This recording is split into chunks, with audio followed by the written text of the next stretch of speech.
Buenas tardes, en nombre de Caja Rural de Asturias y CETIC Centro Tecnológico, muchas gracias por acompañarnos en este acto de entrega. Es un acto, en efecto, de entrega, de dedicación, de compromiso, que es de lo que van justamente estos premios.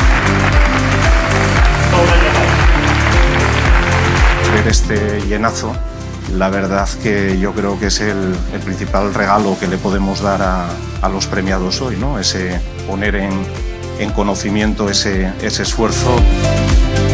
Quisiera felicitar, como no, a todos los premiados que se encuentran hoy aquí y al resto de empresas que participaron en esta gala o en esta edición de los premios 4.0.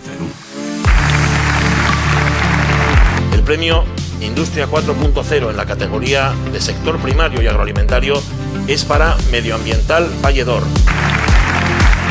El premio Industria 4.0 en la categoría de sector industrial y construcción es para Excade.